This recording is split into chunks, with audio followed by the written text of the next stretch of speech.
Well, good morning, everyone. It's Eileen Berg, the Executive Director here at 2Life, and I'd like to welcome everyone to our Beat the Odds program. It is finally August 2nd, and we've been planning Beat the Odds since very early on in the year, so I'm so excited that today is the day. I did get a sneak peek at the presentation that Dr. Rajagopal will share with you all today. And it is right to the point. It is very clear. It is great information, great visuals, and I'm so excited about it. And so, but I'm going to do a little bit of housekeeping as people sign on, and we'll get ourselves together. And so that is that you have all been invited, and you'll be not on screen, and you will not have voice and so forth. Sorry, I had to come up with the right word. And so, but I would invite all of you to think about questions that you might have for Dr. Rajagopal, and we will do a Q&A following the more formal part of our morning's talk. And so you can put those questions into the chat box or into the Q&A. And so we will, I will track those during the presentation, or you can do them after she is finished, and we will go back and forth and get our questions done. So without further ado, what I'd like to do is introduce. I'm going to give us one more minute here. We are coming, and I want to introduce Mara Ginsberg. Mara is the founder and extraordinarily knowledgeable person in the field of breast cancer, and has some early insight into the early days of some of the genetics related to breast cancer. And so, Mara, welcome from afar, and glad to be with us this morning. So there you have it. I'm not that far. Thank you, Eileen, and welcome to all of our returning Beat the Odds attendees, and welcome to anybody who's new to Beat the Odds. One day we'll get back in person because those are always fun events. And I just want to give you a little bit of history. I am the founder of 2Life, and little history of this program, Beat the Odds. We started it year one, and we've been able to provide cutting edge information medically related to breast cancer and health, and give people an opportunity to learn, often from experts outside of our area, which today is a good example of. And you might wonder why it's called the Cynthia Shanker Memorial Presenter, why this position is. That's because Cindy Shanker was a dear friend of mine, a dear friend of 2Life, a long-term board member, and she passed away. And so this program once a year is in her memory, and we appreciate you being there with us for that. And then today's topic on genetics is always timely because there's so much that has changed. When I was diagnosed in 1996, we didn't even know about the BRCA gene, which seems so odd because, you know, here we are knowing so much and so much more, which is terrific. You're going to hear today about two different kinds of, and many different things about genetic testing. Sometimes it's tumor specific, and sometimes it's just, oh my gosh, my mom and my grandmother and my aunt, etc., had breast cancer. What do I do? They're not the same. And you're going to hear a lot of that differentiation. And one of the things, though, that so sometimes it informs treatment specific to your tumor if you're diagnosed, and sometimes it's more for observation and planning, and sometimes treatment as well. And if you're local and you're listening to this and you're wondering, do I need or do I want genetic testing? Saying I'm not diagnosed now, and but I know I have a family history. Is that something I want to consider? If you do want to consider that, we always recommend that you meet with a professional so you can talk to your healthcare providers. And there are people who are actually genetic counselors. And locally, there's the FAIR Institute, which is a nonprofit organization in our area, and they operate out from their main site is in Binghamton, but they have satellites here at an oncology office, as well as one of the hospitals, and of course, some of the local oncology practices have professionals who can work with you also for genetic testing and genetic counseling.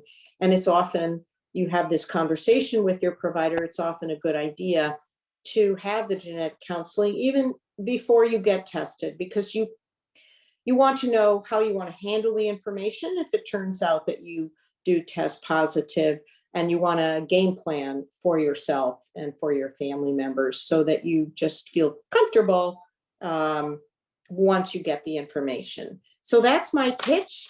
We recommend genetic testing when it makes sense for you. It is not at all the same as 23andMe. Please don't rely on that. And you're going to hear from the doctor who's going to say something similar. That is not a medical test, and you can do better for yourself. Let me put it that way. If what you're trying to learn is medical information in a scientific way, that will provide you a roadmap, perhaps, of how to proceed with your own healthcare. So that's what I'm going to say. I'm going to turn this back over to Eileen, and I'm going to welcome you again and thank you for joining us. Thanks, Mara. Okay, yes, when I think about the early days of Beat the Odds, and the comment that Mara made about going back in person is we absolutely expect that as time goes on, we will continue to bring more of our programming back to an in-person. We appreciate the opportunity that offering a virtual program provides, which is that Dr. Rajagopal is not in this area, so I think we would be hard pressed to have had her well in the room with us. And so we're going to pretend that we really are all in the room together. And I think we have learned how to engage from a virtual standpoint. So with that, I would like to introduce Dr. Rajagopal. So let me give you just a little bit of background. Dr. Rajagopal is currently a physician-scientist early investigator at the Cancer Data Center Laboratory and Women's Malignancies Branch at the National Cancer Institute.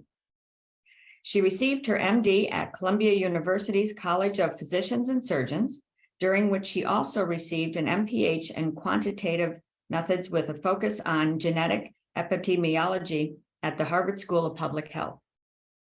She completed her internal medicine residency training at the University of Pittsburgh, a wonderful city to be going to school in, and a fellowship in hematology oncology with additional fellowship year focused on cancer genetics at the University of Chicago.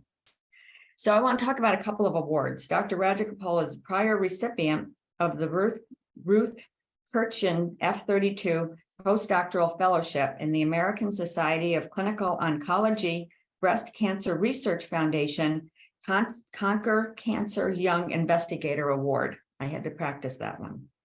Dr. Rajagopal's current research focuses on how to expand applications of routinely collected cancer genetics data to improve the care of patients with breast cancer. So you can see she comes to us with Tony credentials.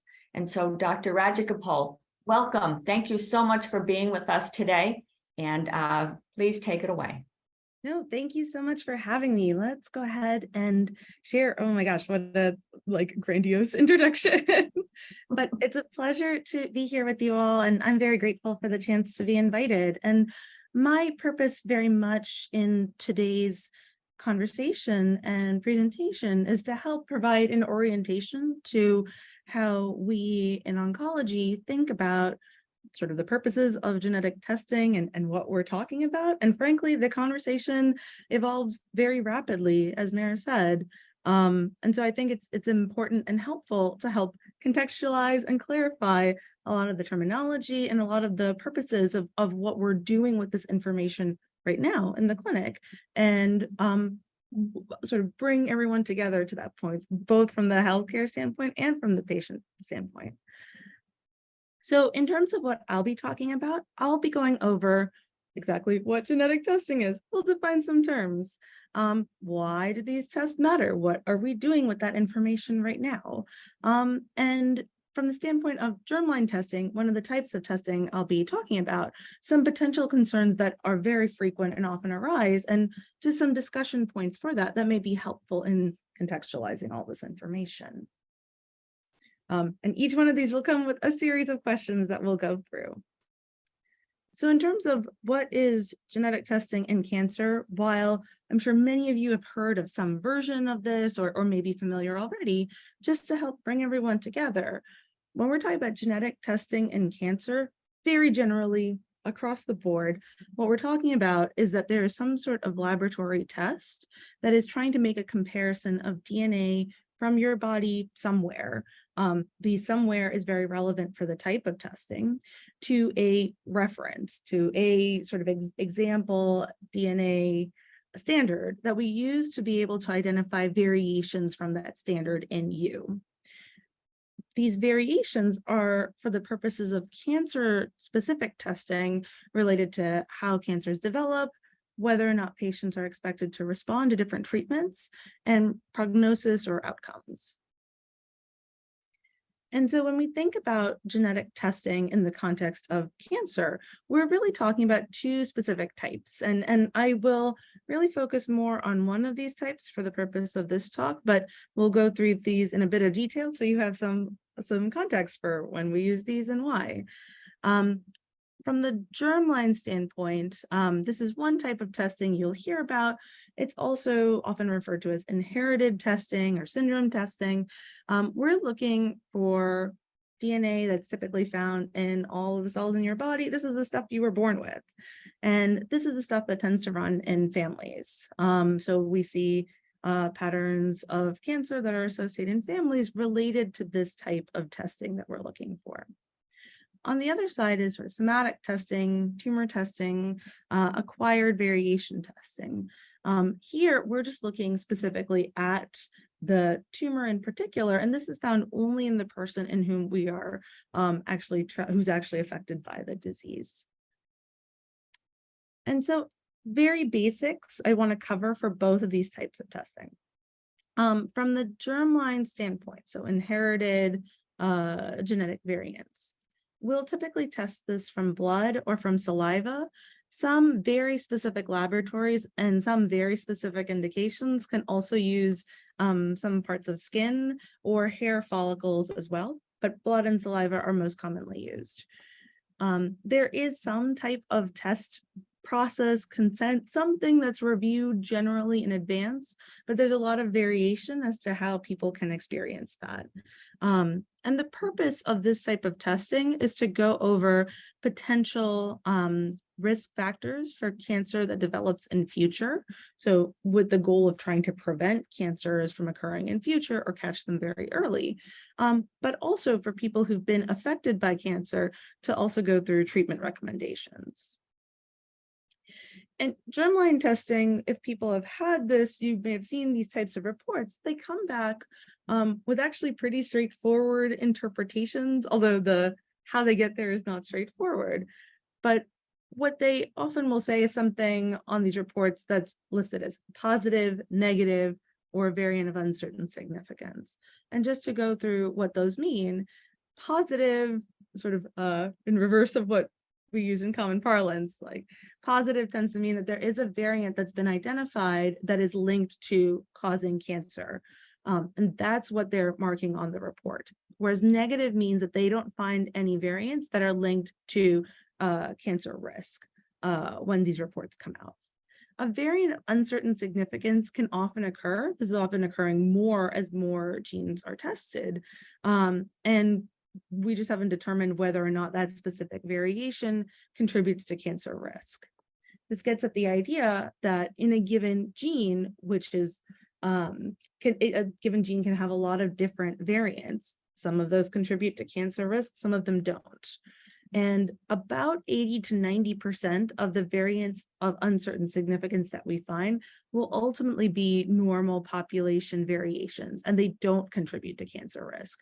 So this is why, in general, we will not recommend that people undergo any type of specific surveillance or specific intervention for these variations. We take a watch and wait approach. Most of the time, this is not related to cancer risk. And labs will continue to follow people who've had these variations and contact providers if data has been collected over time that suggests an outcome one way or the other. This really doesn't contribute to a cancer risk, or really does seem to, based on more people who've had this variation and their history. Providers can then reach out to patients to give an update, but that process usually takes years. So switching gears for a second, defining tumor testing, somatic testing, basics here. So the sample that we're using is from the tumor now this time. So this is tumor biopsy that's taken, but there is also a form of blood test that's available, and increasingly so. You may hear this sort of heard on the news, something as liquid biopsy, or your oncologist, for those who've been affected, may call this a liquid biopsy test as well. So it can be confusing sometimes because blood can be sent for both types of tests. It's hard to know which one you may have had. Here, there isn't really a consent process. This tends to get considered as though you gave blood, like to have your blood counts checked or to have your electrolytes checked. You don't really go through a consent process each time those are checked. It's considered part of what you need to take care of your disease or get your health checked. So there's not this sort of consent process the same way.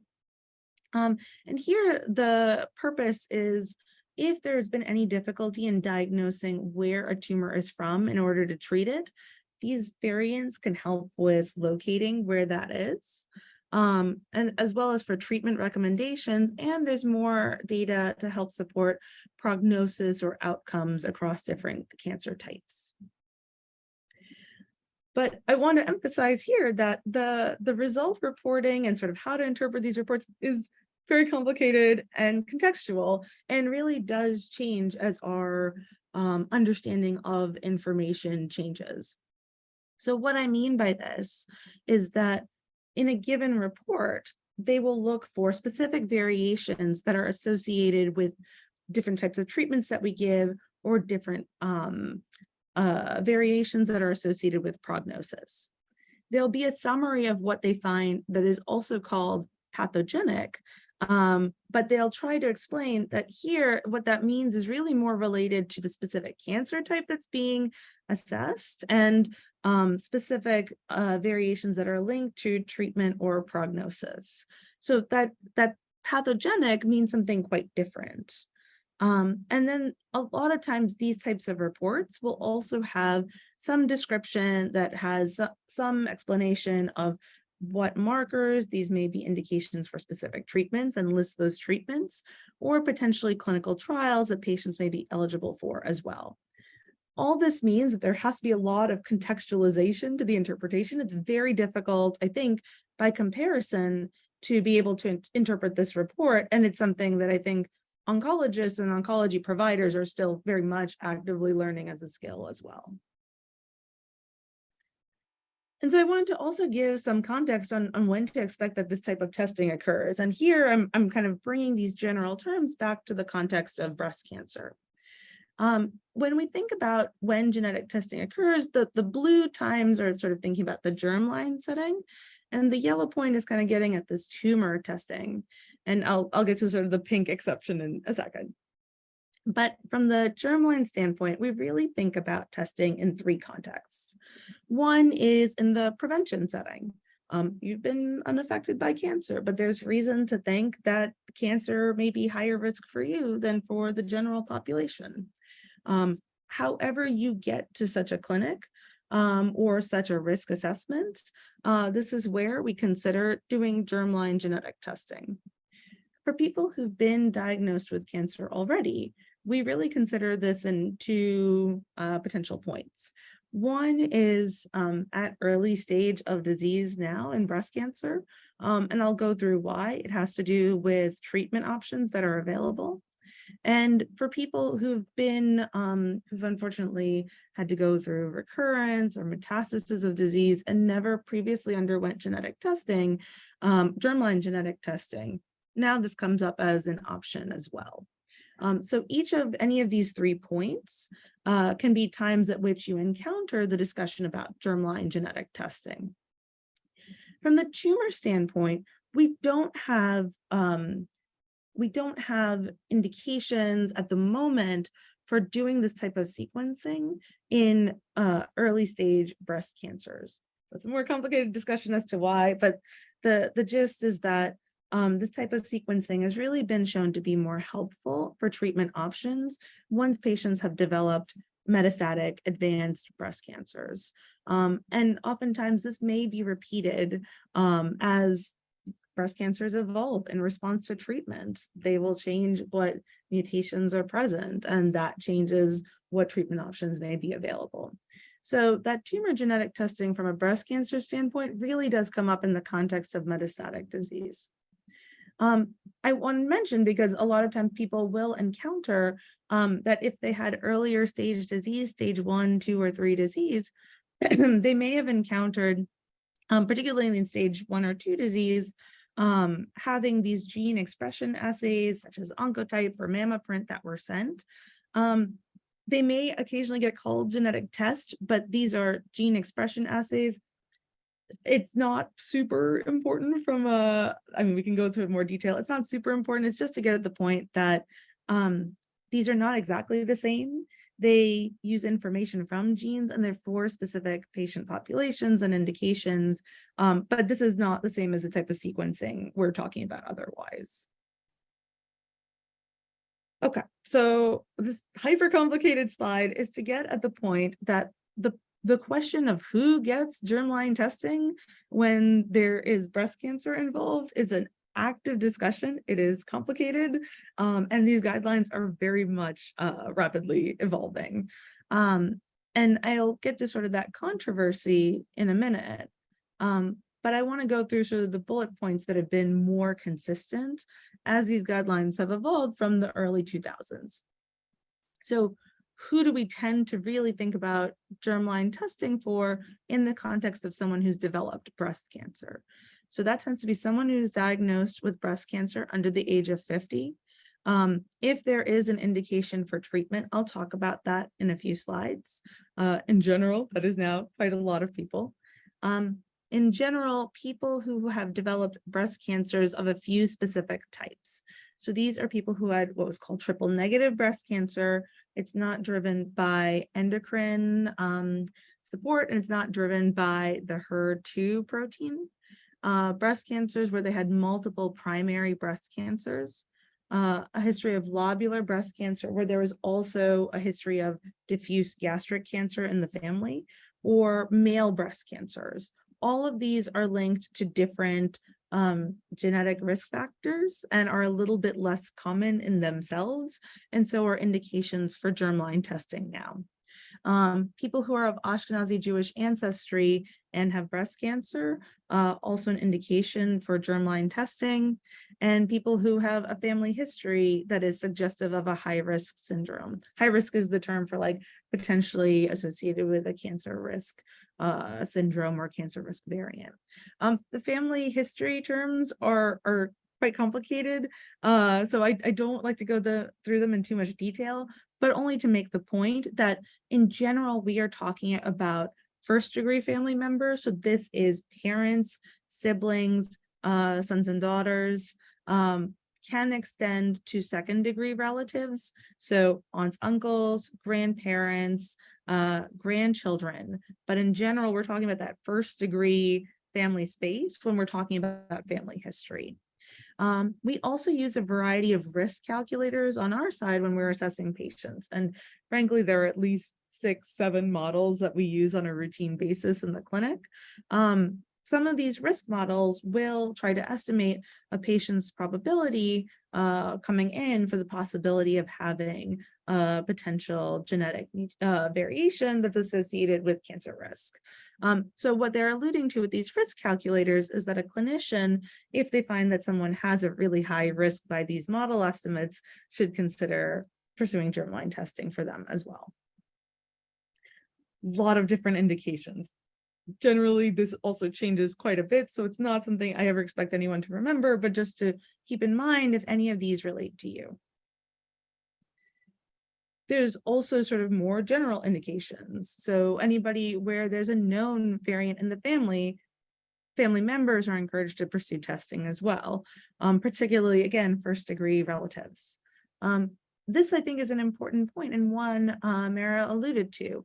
If you had genetic testing these days now prior to 2014, the broader testing that we use today really sort of came about more so after 2014. So in general, we find that people who got tested before 2014 had much more limited testing. Not always the case, but much more so. And certainly late 90s, early 2000s, the testing that was present was very, very limited by comparison. So it is recommended, particularly if you had a negative test or there were sort of unresolved threads, to consider to go back for updated testing.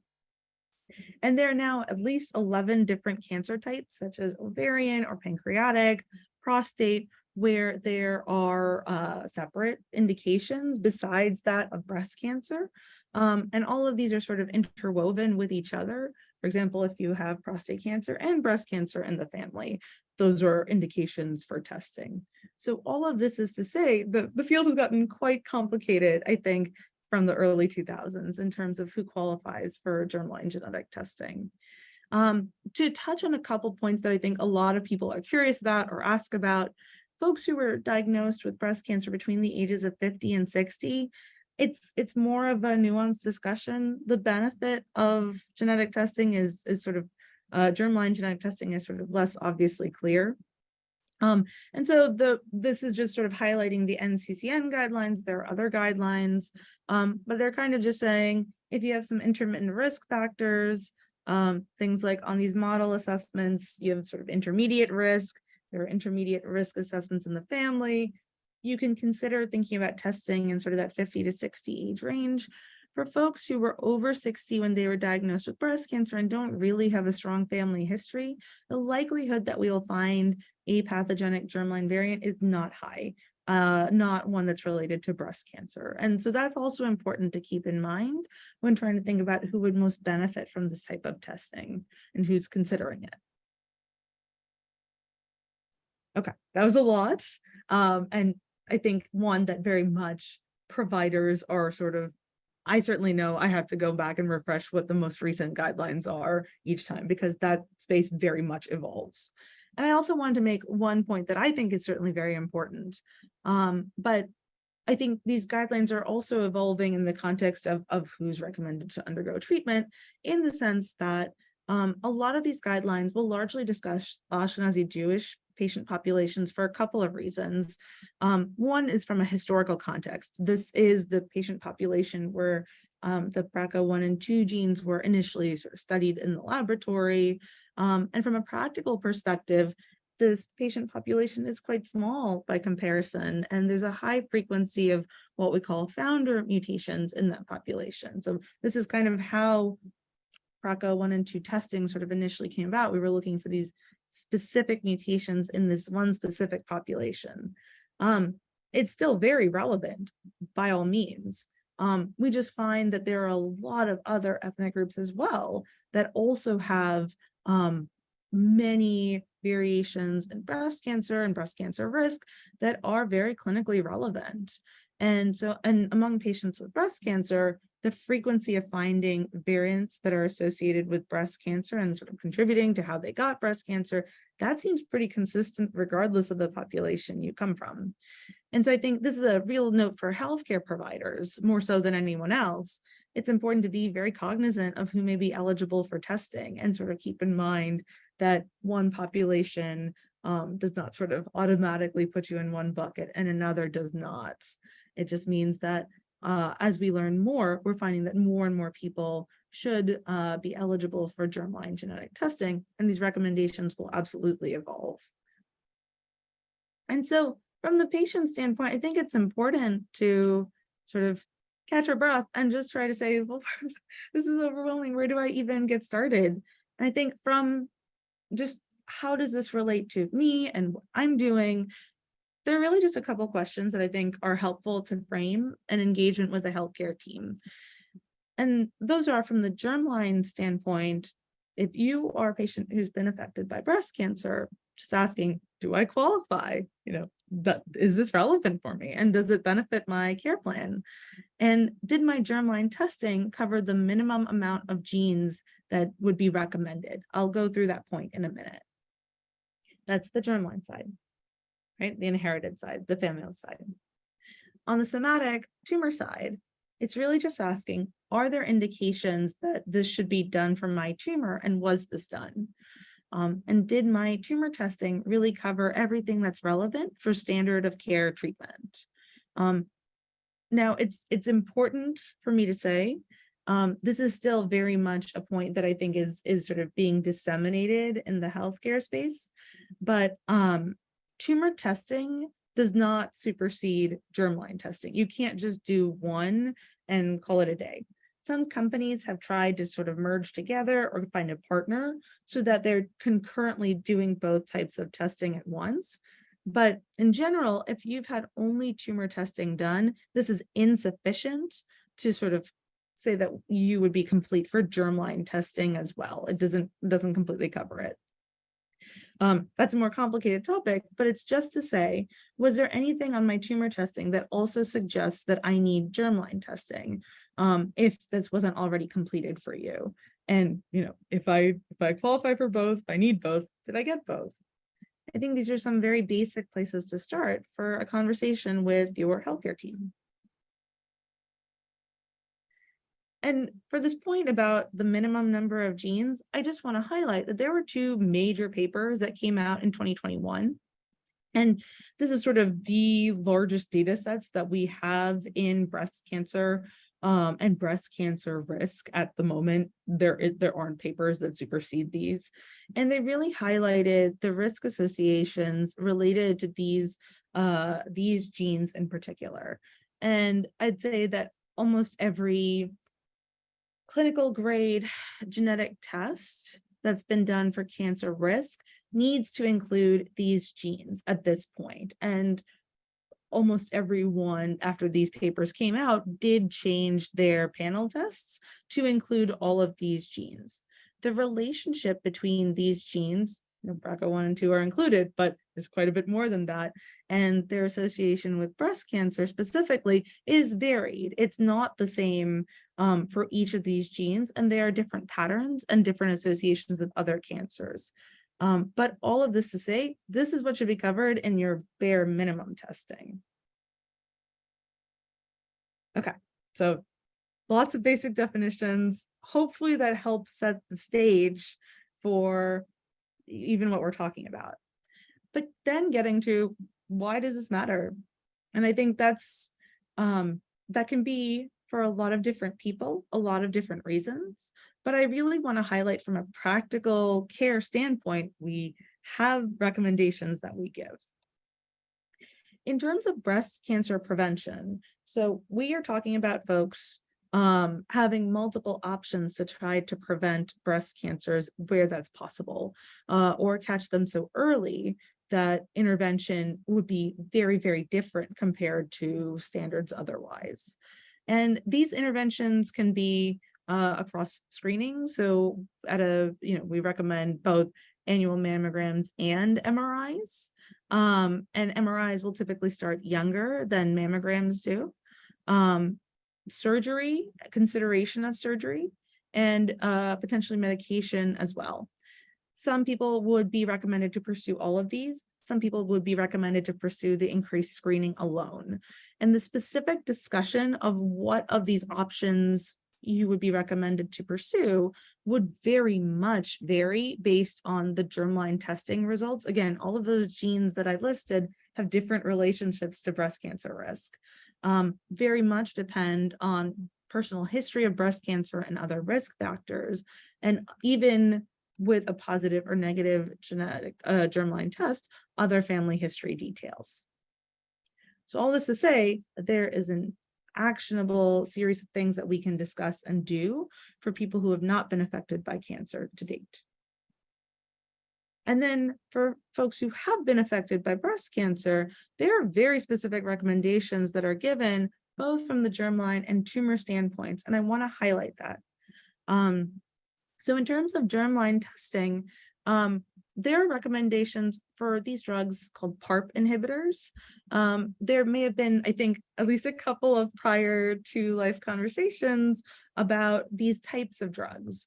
But from a breast cancer current recommendation standpoint, these are recommended both in the early stage setting and in the metastatic setting for people who have breast cancers with specific attributes. So in the early stage setting, these are people who may be at high risk of recurrence and have germline BRCA1 or 2 mutations. In the metastatic setting, if you have not previously been exposed to these drugs, then trying them first line, and potentially for folks who have germline BRCA1 or 2 mutations, also consideration of platinum as a chemotherapy for use as well.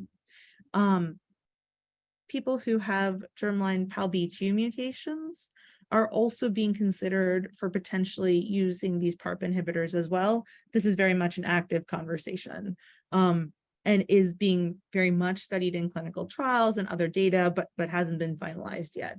All of which is to say, if you're undergoing breast cancer treatment, this is very actively important to consider germline testing.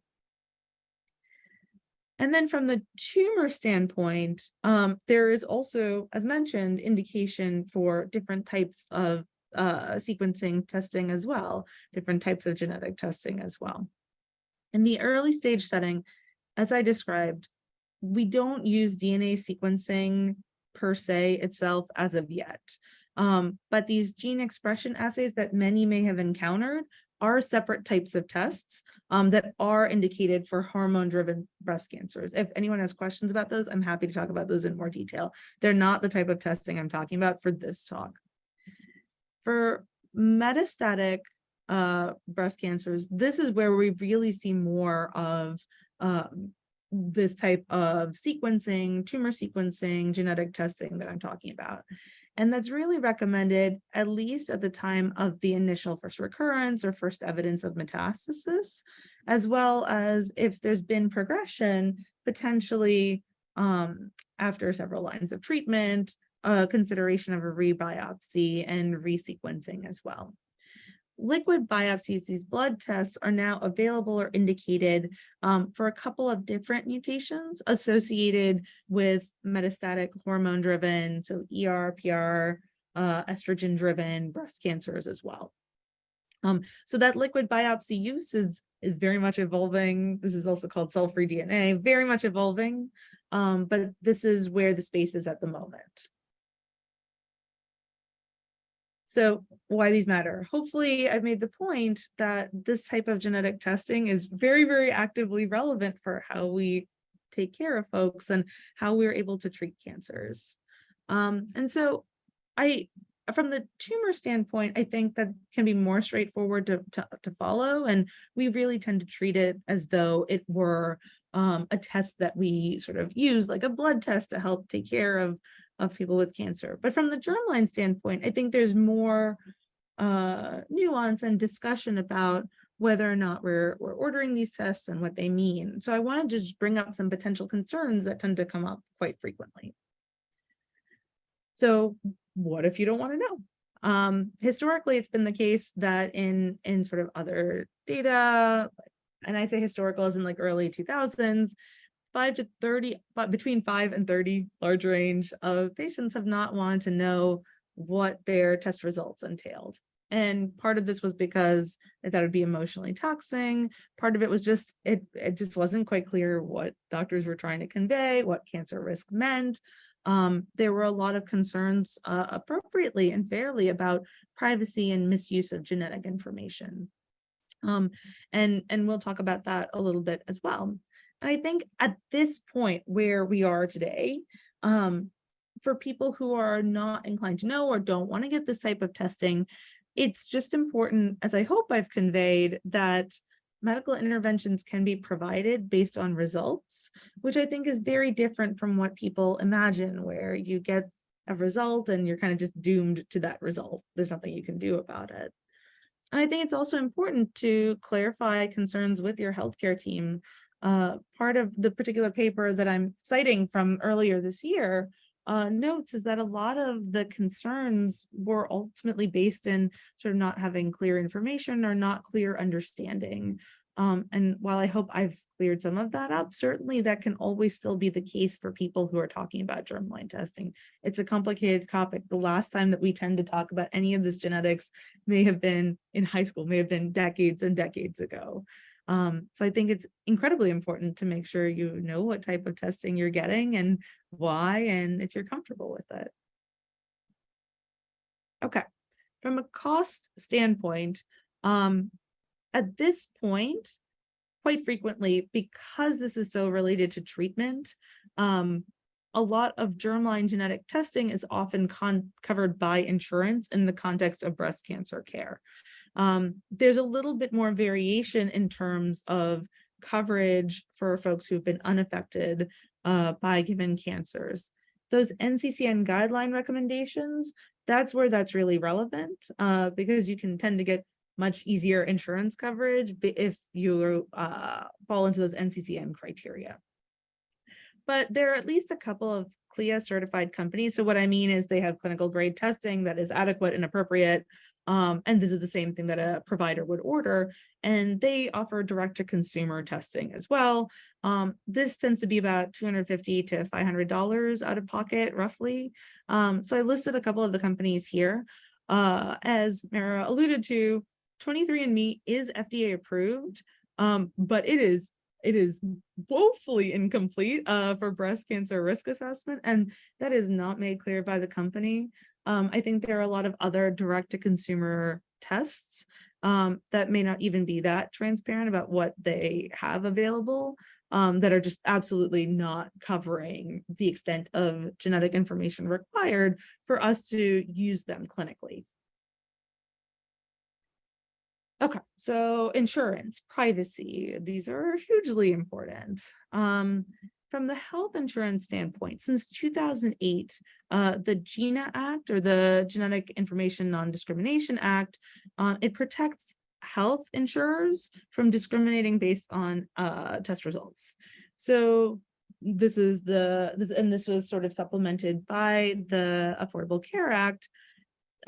Health insurance companies can't say, oh, you have a BRCA1 or 2 mutation, you are at risk for breast cancer, we're going to cut you off the healthcare insurance. That is not allowed based on sort of the rules through the GINA and ACA acts. But there is no specific provisions for life insurance, disability insurance, or long-term care insurance. For some people, that's very relevant. For some people, it has not been so relevant. I'd say in sort of counseling, we try to bring this up and make sure people are aware of that in pre-test counseling. But also, I have not had patients tell me that they've had problems with that. I think it's highly variable. It's also the case that across multiple states, and my apologies, I don't know for New York State specifically, there are additional provisions that help sort of put in GINA level protections at the state level for these types of insurances as well. So it gets much more complicated when talking about life, disability, or long-term care and the possibility of discrimination based on genetic test results. I think that's just important for people to be aware of. But sort of the scariest things, I think, has traditionally been healthcare and health insurance, and that there's a provision for. I also just wanted to note this particular rule that's in the Equal Employment Opportunity clauses from the US government, and it's that genetic information, employers cannot discriminate based on genetic information as well. That's noted in GINA, but that they may be able to obtain part of this as part of wellness programs that are at a given employee. So this is just something for people to be aware of from a privacy standpoint. And then I wanted to talk about sort of what it is to kind of get genetic counseling and what it means to get results. Mara had alluded to the possibility of sort of getting pre-test counseling and sort of what that looks like. This model is evolving very actively. And I think it just gets to the reality that there are, I think, less than 1,000 cancer genetic counselors in the US. period. So it is just extremely difficult to sort of have people who are available to do this type of testing and discussion for every patient who would be eligible, particularly as the reasons for germline genetic testing have evolved. What that means is there's a lot of different experimentations with different types of models. And that can range from anything like a primary care doctor's office or an oncologist's office can order this type of testing, and only people who have positive results are sort of go to some type of genetic counseling, to those direct to consumer setups that I've alluded to. They have a telehealth genetic counselor discuss your results with you, or a healthcare provider provide some brief consultation, discuss your possibilities of testing, order the test, and then help refer you to genetic counseling afterwards. So there can be a lot of different types of education models, consent models, for obtaining this type of testing at this point. This is, I think, a very actively evolving space, just to sort of meet the reality that there are not that many specialized genetic counselors who can navigate this on the front end for everybody who's ultimately going to get testing.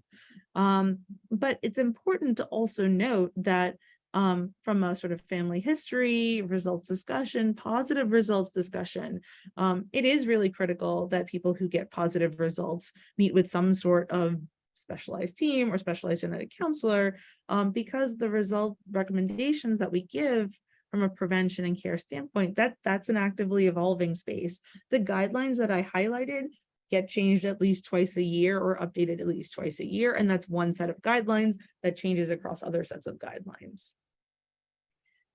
And I think one other really important note is that one of the whole sort of major challenges in germline genetic testing is that if you come back with a positive result, a result where you have a potential risk for cancer or a cause for cancer that's identified, that's something that people are asked to consider sharing with family members to discuss their risks. And that can be really challenging. Cancer.net, many of you may be familiar with it. It's the sort of patient-facing website that has sort of very readable, applicable information from ASCO, the main body for clinical oncologists. They have an article that I screenshotted that just walks through thinking about sharing genetic test results with family. And certainly this is a case where genetic counselors and genetics care teams can be very helpful in sort of different options to help share information with family members who you may not be so close to or not comfortable discussing these results with. So there are a lot of different options. It doesn't have to be such a high barrier to entry. So hopefully, my hope is that we've covered what is genetic testing, why do these tests matter, what are we using them for, and the different types they're in.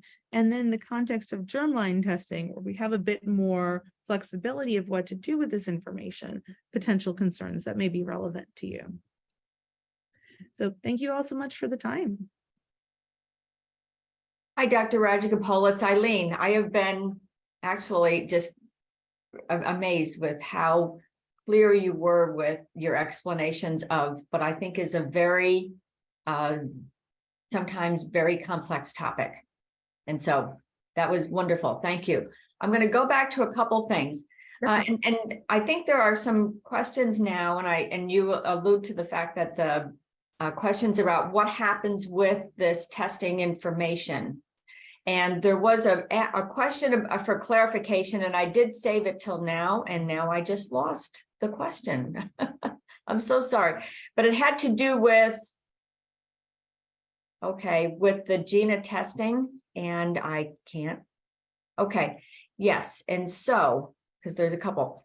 Do you mean GINA prevents health insurers from discriminating rather than protecting insurers? Yeah, I did. That was a misspeak. I definitely did not mean protecting insurers. Yeah. Okay.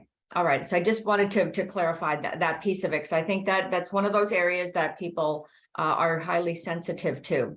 Very understandable. Very much intended as a protection for the people undergoing genetic testing. That is the goal and intention of the GINA Act. Perfect, thank you. And so I'm going to, at this point, invite people who do have some additional questions. I am monitoring both in the chat, but it's a little easier in the Q&A. And so here is a note. Please remind that in this region, we do have more than one cancer genetic counseling resource, including the FAIR Institute.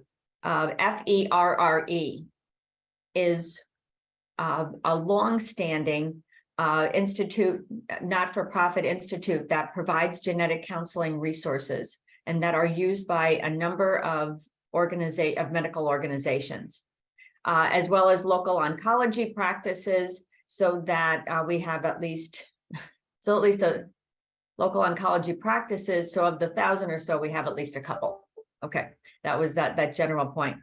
All right, so, and another person is saying that even though they are not dealing with a breast cancer diagnosis, they're dealing with a uterine cancer, they also found this information applicable, and I think you'd find that across many as well.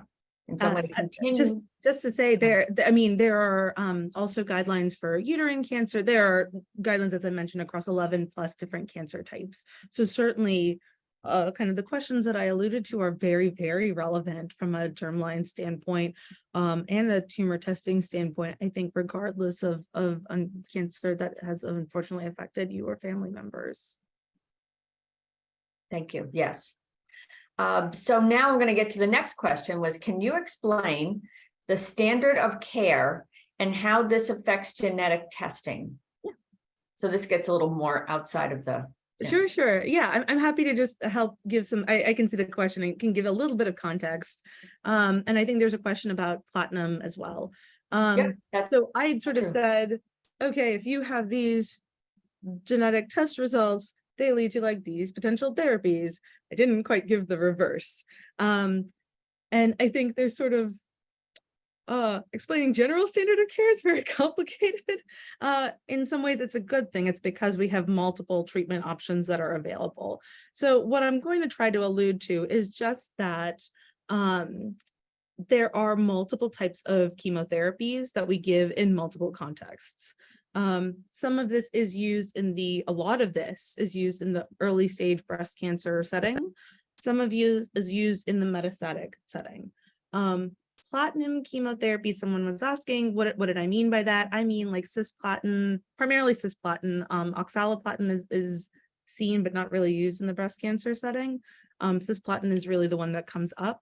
The reason that that's relevant is because in patients who've had metastatic breast cancer and are looking for different treatment options, this is a chemotherapy that is not often used in breast cancer, but is increasingly used in people who have germline BRCA1 or 2 mutations, where it seems to perform better. So it kind of puts another option on the table that isn't classically used otherwise in metastatic breast cancer. But that's of many chemotherapy options, and there's sort of a more complex discussion about chemotherapy versus other types of therapies. So it gets very complicated, so I don't want to go too much into that, but just to explain that context.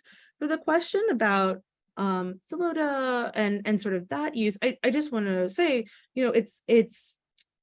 there's an active discussion about pharmacogenomic testing, which is very related and also separate. It is separate more for historical reasons than for practical reasons.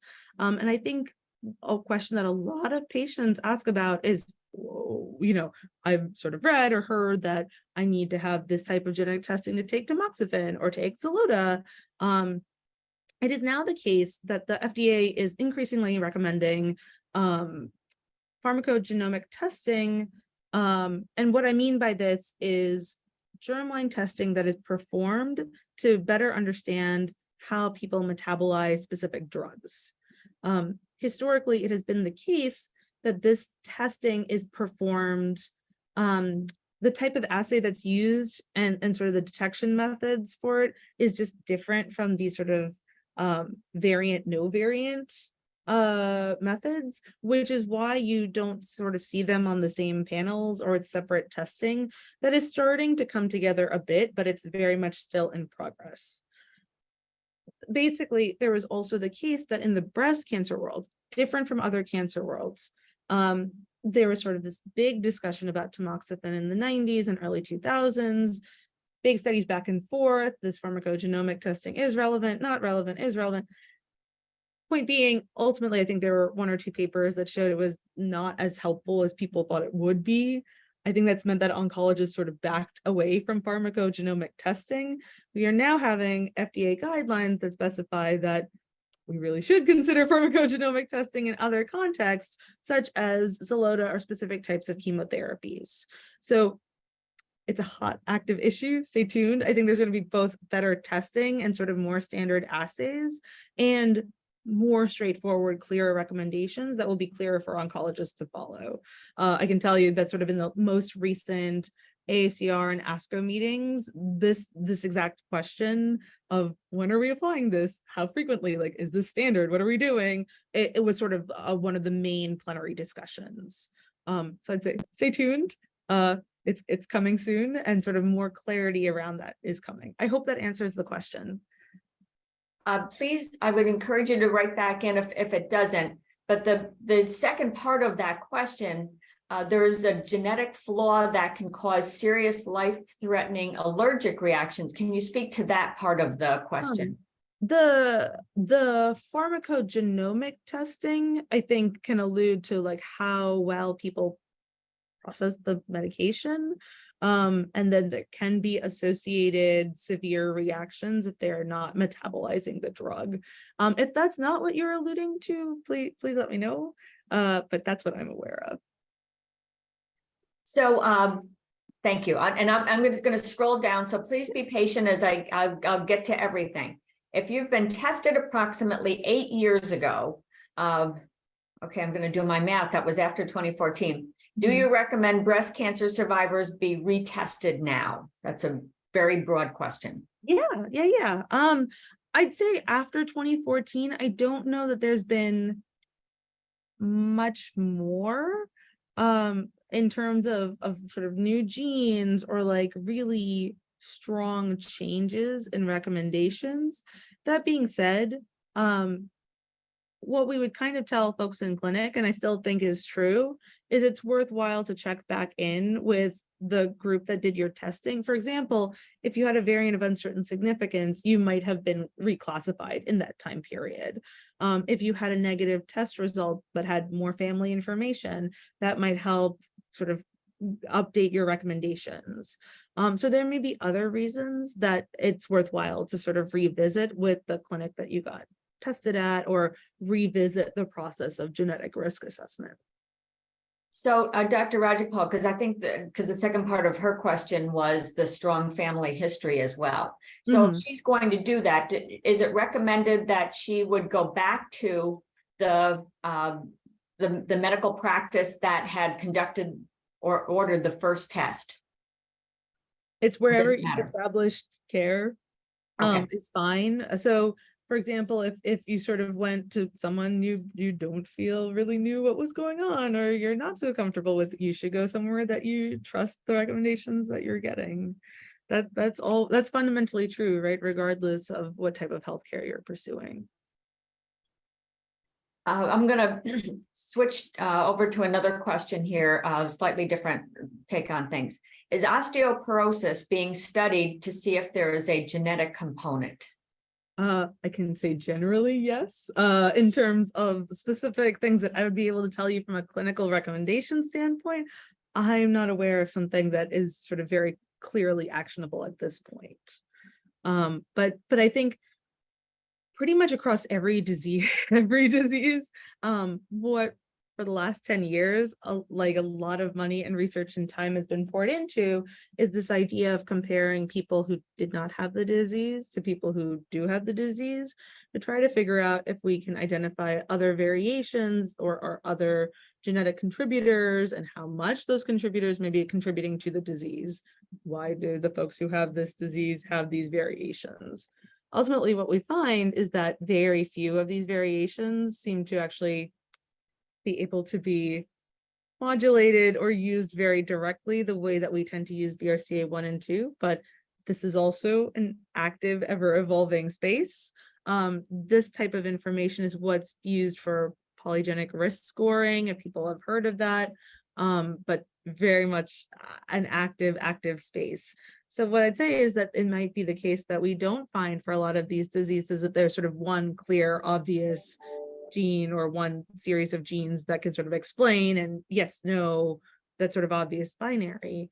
I think it will be the case that we will find more ability to sort of navigate, as in the pharmacogenomic space, how we respond to different drugs and how that mediates our sort of relationship to disease.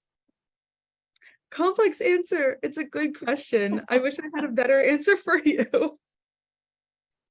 I would imagine in your world, every day is sort of a, okay, what are we gonna, what are we gonna discover today?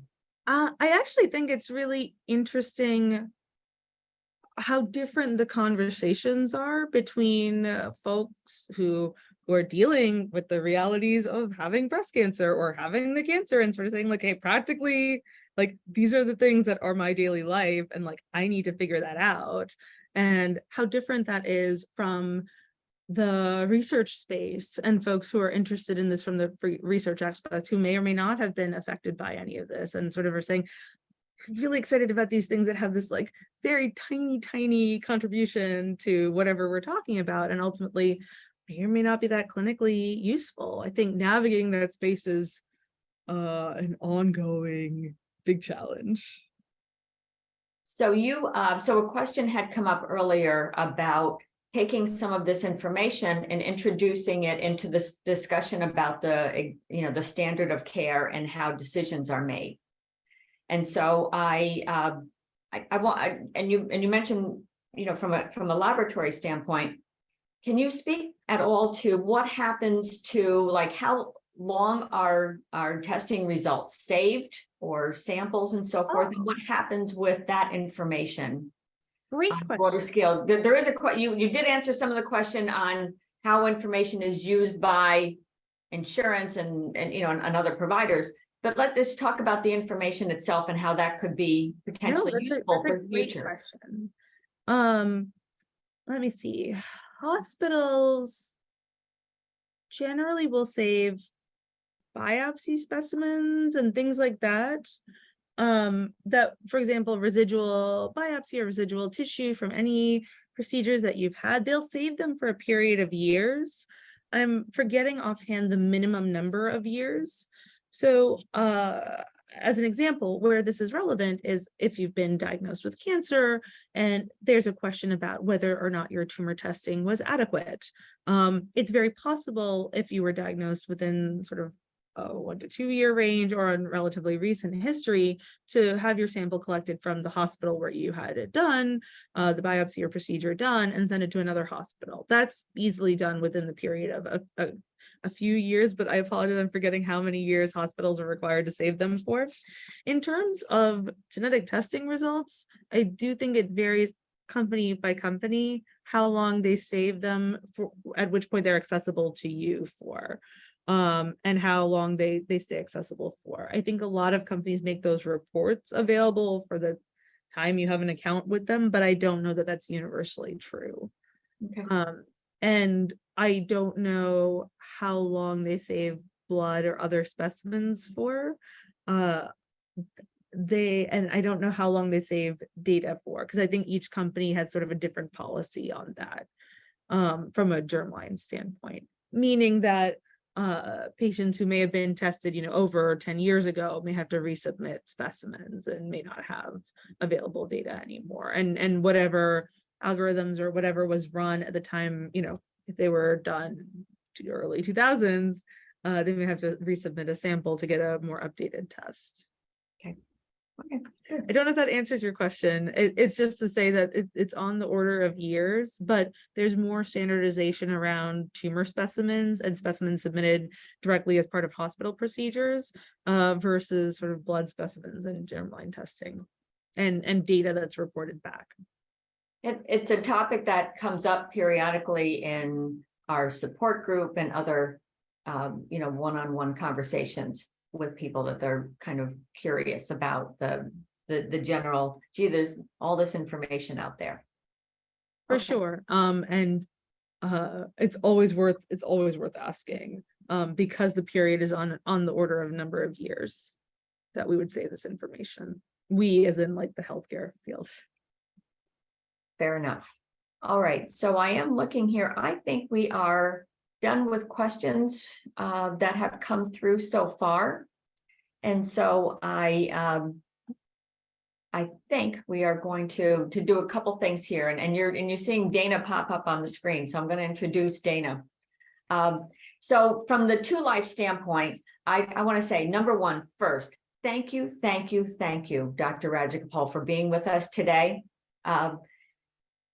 I've had so many people over the years write to me and to comment in our social media and in surveys and so forth of the opportunity to engage with someone who's truly on the inside of information, for you to know what the FDA is thinking about and working on, just kind of add some context to when you read a headline in the newspaper to say, all right, how does that affect me? And so certainly for people, and many people who are on this call, as I, kind of scroll down through the names, are people who have had a diagnosis of cancer affect them personally in their lives. And so everything they look at, they're going to look at from that perspective, and that is a unique perspective. So I appreciate that we build some context in that education base across our community.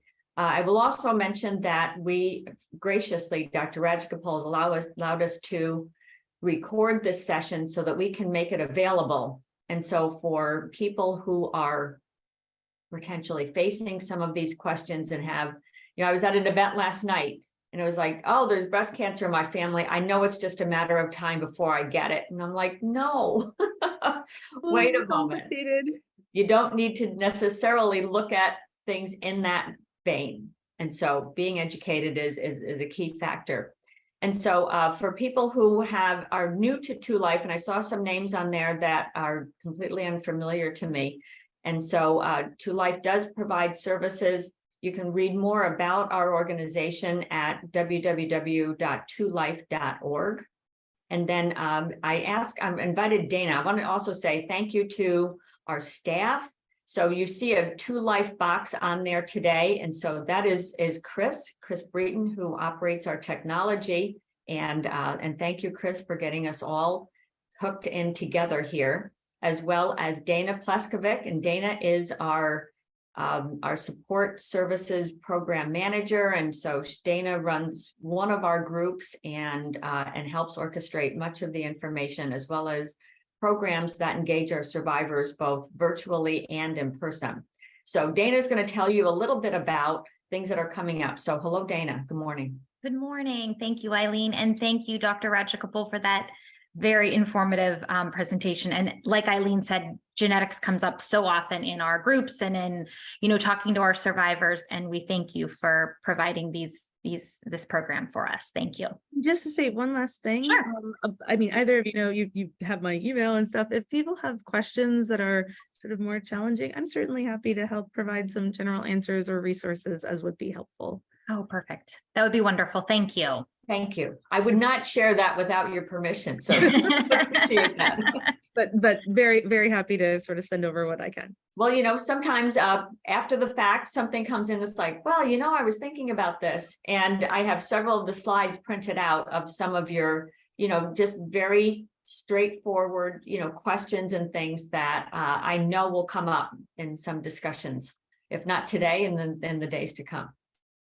All right, Dana. Great. You got a few more things?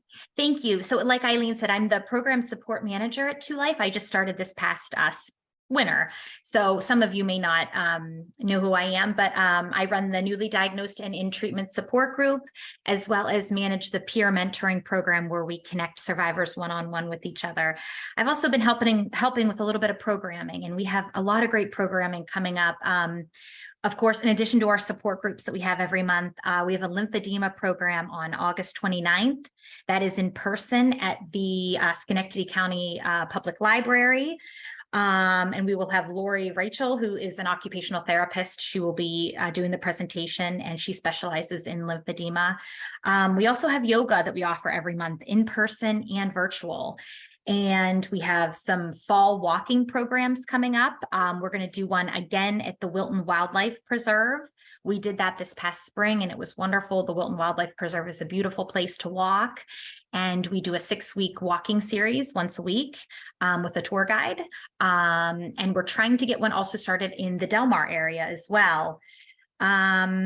And I believe that is all as far as programming. You can, find out all of our information on, our website. The monthly newsletter should have gone out to many of you. If you didn't get it, let us know.